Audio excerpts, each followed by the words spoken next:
Hey, everybody, welcome to the Buffalo Plus YouTube channel. Please make sure to subscribe, like, and comment. Look who we've got with us tonight from ESPN, former NFL quarterback Dan Orlovsky. Dan, thanks for being with us. No, it's good to be with you, man. Excited for Monday night. So yeah, it should be something to see. All right, let's talk Josh Allen. I know he's a guy you've really liked, but I want to know your thoughts on Josh Allen 2021 versus Josh Allen 2020. He set the bar high. Yeah. What do you see out of Josh this year? Yeah, it hasn't been as explosive of a performance by Josh this year in comparison to last year. I don't necessarily believe it's because of Josh, though. The reality is defenses are just playing the Buffalo Bills differently. Defenses are playing offenses differently in the NFL this year in comparison to last year. It's starkly different as well. Last year, they saw a lot of pressure. People thought that they could get after Josh with blitzes and force him to play with hots, change coverage on him at the snap, and play a lot of man coverage. And he obviously ate it up last year. And then teams are just, and again, this is a theme going through the NFL is, we're not going to pressure you. We are going to commit to coverage. We're going to force you to play patient and mundane and drive the length of the field, 12-play drives 4 or 5 times a game and see if you'll make a mistake or two along the way. So I think that it's been less explosive. I actually believe that Josh has done a relatively fair job of playing in a disciplined structure and a kind of a patient way. I think that they've become as an offense too reliant on the passing game and too reliant on Josh. There hasn't – I said, I don't know, a week or two ago, they have chosen to make themselves one-dimensional too often, and that hurts the quarterback's performance. I don't care who you are. It just makes it harder. So, it'd be very interesting to watch how they kind of try to counter what Coach Belichick will do. Yeah, I heard you say not too long ago about how the league has changed, even offensively. I mean, there's a lot of power run teams. I mean, teams that are using that and setting it up. And it happened fast, didn't it? Yeah, it's wild how quick it happened. I mean, we were in very much a pass-heavy league, from the 2014-ish world, 15-ish world till really 6 games into the season last year of 2020. And, over that time period, defenses started to change their humans, their people. They started to put 2 linebackers on the field and 5 defensive backs. And even the linebackers started to get more athletic and leaner and thinner. And now what you've seen is the teams who have gotten ahead of that have, and I said this in the summertime, the good teams or the teams that I thought would play well on offense would go back to the early 2000s, which is going to be a little bit more of a boring style, which is going to be a little bit more of commitment to the run game. And again, the ability to drive the length of the field. You want to try and be explosive as you can on offense, but what you do is a little bit dependent, or very much so dependent on how teams are going to play you defensively. It blows my mind how quickly and how much it changed over the course of 8 to 12 months. Yeah, we were with the Bills in Kansas City for the championship game, and the focus has been Chiefs, Chiefs, Chiefs. Yeah. And it seems like that was really where their mind was all off season and beginning of this year. But the Chiefs and the Bills are more of an outlier, don't you think, offensively than these other teams, the Colts, the Patriots, even the Browns, the teams that go with power. Yeah, and I would even put the Bengals into that conversation with the way they've really started to commit to their outside zone game. Yeah, listen, there's multiple ways to skin the cat, so to speak, and the Chiefs and the Bills are very much built the same way. Spread out football, speed on the field, try to get guys out in space as much as possible, and neither of them have a run game that, is going to scare people, so to speak, or that in many ways is reliable. And therefore the Colts, the Bengals, the Browns, the Patriots do. And so, Monday night will be an example of it. In a couple of weeks when they meet again, they'll be an example of it. I also think the playoffs are going to be 100% about matchup. If I were the Bills, I would feel much more comfortable matching up against the Kansas City Chiefs than I do against the Colts. And we'll see what the Patriots are like. We also don't know who the Bills are going to be without Tre'Davious, on defense. We don't know what that unit is going to be, but it'll be very much so matchup based. If you were Brian Daboll going into this game, do you play to your strength? Do you try to change based on what the Patriots are going to do to you? Because he's like to open it up. Yeah, I think to answer that question, it's very difficult because it's really so hard to peg how New England is going to play you. So the reason Coach Belichick is so difficult is Every team has defensive tendencies that you break down when you scout them and you build your game plan. We call it analytics nowadays. It's been around forever, right? Hey, 3rd and 3, the New England Patriots are 92% man coverage, single high safety man coverage. So you build your game plan for that. And then 3rd and 4 to 6, they're 55% middle field open zone, right? And so you build your game plan for that. And so then when you get into the game, you get into those situations, you're trying to make these educated guesses of what play call to call, right? The problem is Bill just constantly changes that up on you. He'll go play man coverage in that situation all the time. And then when you play him, it's automatic 8 guys in coverage zone. And so you truly are guessing, in a way. If I was Brian this week, I would say that what I would try to do focal point wise or lean into wise is I would make them stop Dawson Knox. I think there's going to be a big commitment to stop a guy like Beasley and Stephon and Gabriel Davis. I think Dawson has got to be a big part of what they do pre and post snap, information and then matchups.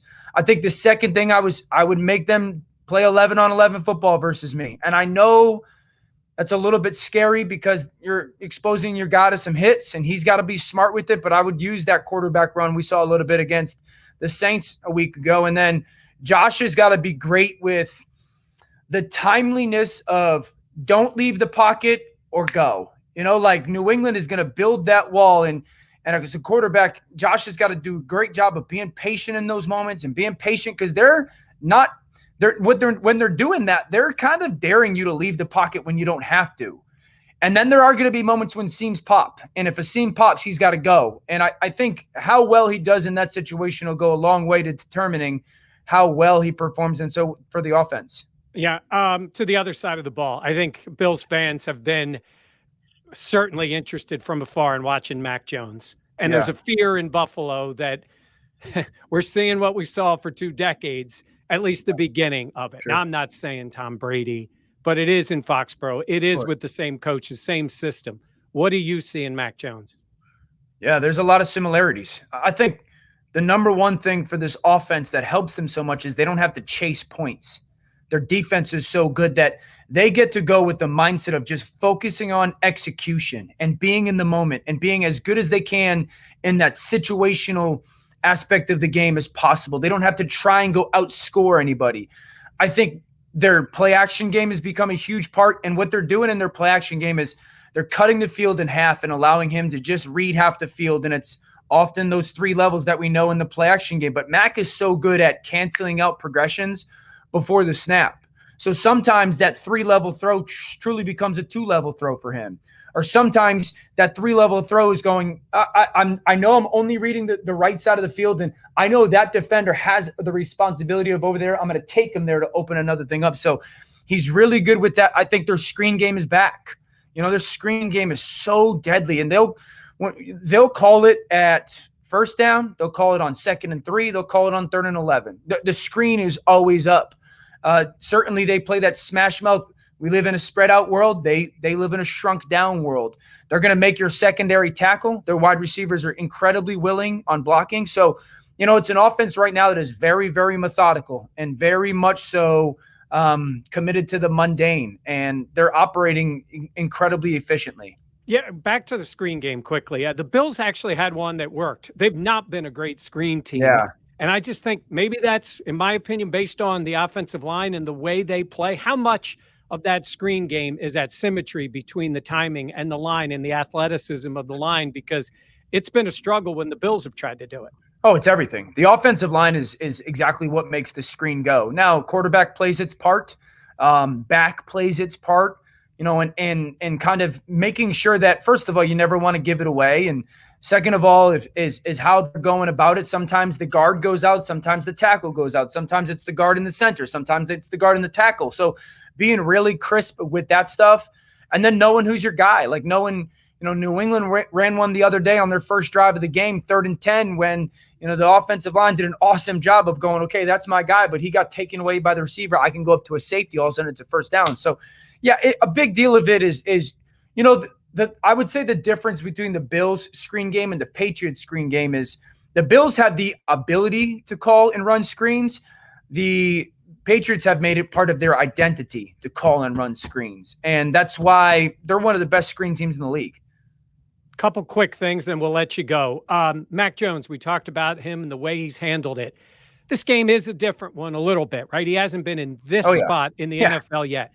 What do you think it's going to be like for him, and how do you think, based on what you've seen, he'll react? I think he'll react really well. This is a young man that for 2 years spent time quarterbacking the scout team against Nick Saban's defense. That helps you. You play fast. You handle trash talk and environments. He's played in the Iron Bowl. He's played against LSU on the road. So that helps. It is not going on the road, Monday Night Football in the NFL, but I believe he's got the kind of personality and the makeup to handle moments. I don't think he gets rattled very much so.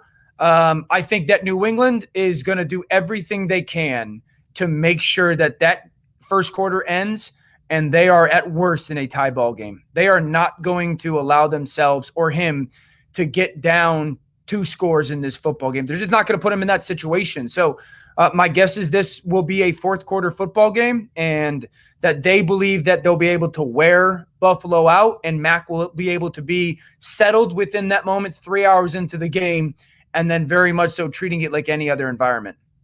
Wow, this is going to be something to say, especially with them meeting twice within a month.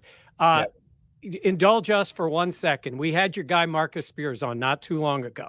And I got to tell you, this was a little while ago. We have a young guy who works for us. His name's Dan, as a matter of fact. And it's about fashion, and it's about you. So take a quick listen. I got a problem here. Okay. One of my young guys, Dan Fates, works with me, does a great job. He likes the look Orlovsky tries to pull off sometimes with the hoodie and the sport coat.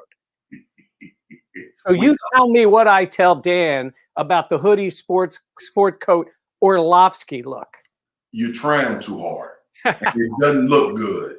All right. That's what I told Dan. Don't do it no more, man. I got a problem. All right. That's from Marcus. Now, Dan loves the look. Do you still use the look? And does Marcus really talk fashion with you? Okay, 1, I don't try to pull the look off. I pull the look off. 2, my wife dresses me. I actually asked her to dress me with the sport coat hoodie on Monday, and she said it's not time yet. So it's coming in the next week or 2. It's coming. Marcus has got some fashion. That being said, like Marcus, I'll be honest with you. He's 6'3", 6'4". He's a bigger dude. So like there's only so much he can pull off. I'm long and lean. I've kind of got a little bit more of an option. I try to pull attention away from my ears and my nose since they're both bigger. So part of it is a little bit of an illusion, almost a great magician. I'm still wearing it 100%. I got to wear a suit basically 6 days a week. At some points, I want a little bit more of a casual feel. All right. So for our guy, Dan, give him some advice fashion-wise. He's okay going down this road, right? I mean, you're trendsetter here. You're putting it out there. Yeah. 1, if he has a significant other, lean into her a little bit more than your own. 2, trust. Trust is a big part. My wife has pulled some stuff out with the hoodies and whatnot and be like, you're out of your mind, babe. And she's like, just listen to me. She like is way more in touch with that. Shoot your shot, man. And don't care what people think, shoot your shot and don't care what people think. So we can follow the Bills and just say, trust the process on this. Yeah, trust the process. At the end of the day, as long as you rock it, dude. All right. See, Dan? Okay. Our Dan from your Dan, that's how it works. Rock it, man. We'll make sure it goes. Great stuff. We look forward to watching you. Everybody knows. They see you on ESPN, nonstop, college football, NFL, everything. Great job. We really appreciate it. Thanks for everybody for watching here on the Buffalo Plus YouTube channel, and we'll see you again the next time.